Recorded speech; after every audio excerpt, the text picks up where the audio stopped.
God, what is it now? Do not tell me you wish for another bedtime story. I was in the middle of reading. I do not want to go back all the way so I can read to you. No, I'm not really in the mood to read anything else right now. Fine, but don't fall asleep this time, peasant.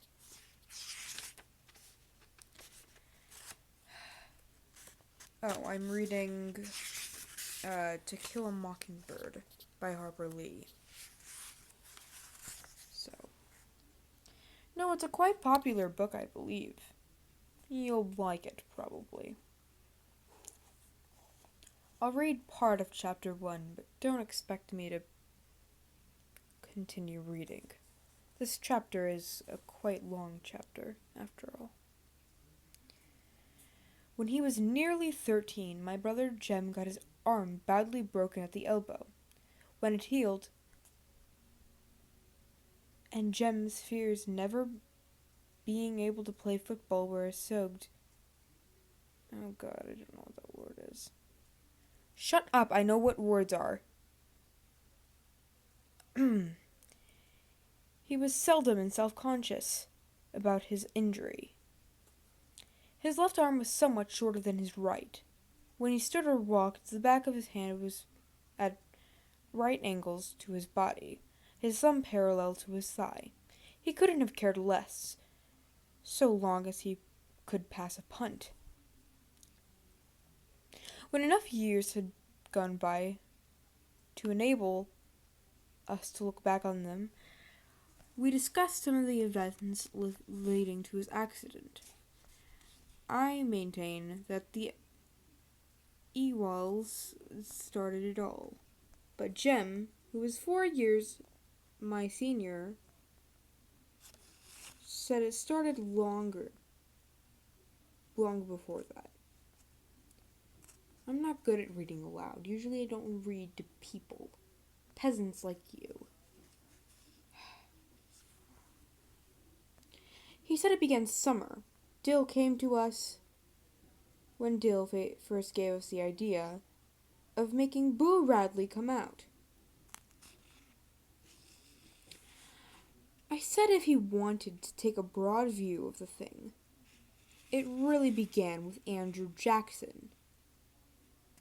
Stop making Michael Jackson jokes. I don't want to hear it. Andrew Jackson, not Michael Jackson. Stop. You're not funny. In general, Jackson hadn't run to the creeks up the creek. Simon Finch would never have paddled up to Alabama, and where would we be if he hadn't? We were too far to settle an argument with a fist fight, so we consulted Atticus. Oh my god, Atticus. Okay, look, people's names don't matter to me. Okay? People's names are so irrelevant. I don't care about them because I don't feel like remembering them. So, I don't care for them. Our father said we were both right. Being Southerners, I don't know how to speak in a Southern accent, and I will not speak in a Southern accent just for this book, for your sake. Stop thinking I will, because I won't. This is not funny. Stop laughing right now. Stop. Look, I'm reading to you, and most of the words I cannot say, and you will not tell anyone about that. Do you want my 7 lawyers to contact you in the morning? Okay, that's what I thought. Being Southerners, it was a source of shame to some members of the family that we had no recorded ancestors on either side of the Battle of Hastings. All we had was Simon Finch, a fur trapping apothecary from Cornwall, whose pity was exceeded only by his stinginess. I bet he's a prick. I'm the one to talk? Excuse you. I'm reading a bedtime story to you. God. Jesus fucking Christ. Okay.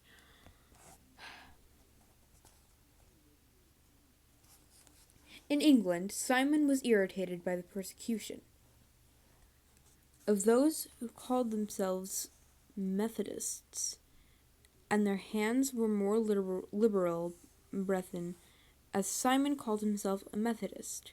He worked his way across the Atlantic to Philadelphia, thence to Jamaica, thence to Mobile, thence to St. Stephen's, mindful of Johnson's wealthy strictures on the use of many words in buying and selling. Simon made a pile practicing medicine, but in this pursuit he was unhappy lest he be tempted into doing what he knew was not for the glory of God, as putting on gold and costly apparel.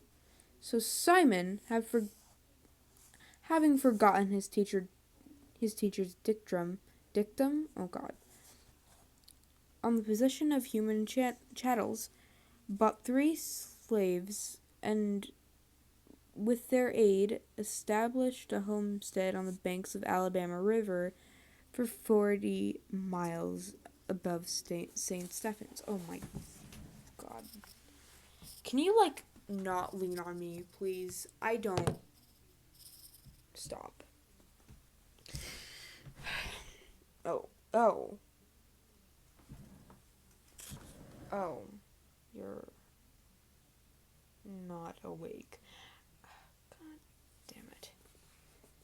I knew reading to you was a bad idea.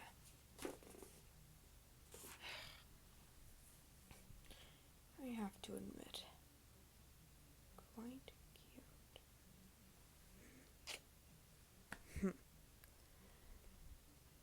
I never did that. Why am I getting flustered? Why did I even... I need to get them back to their dorm room. They didn't seem very into the story after all I was stuttering.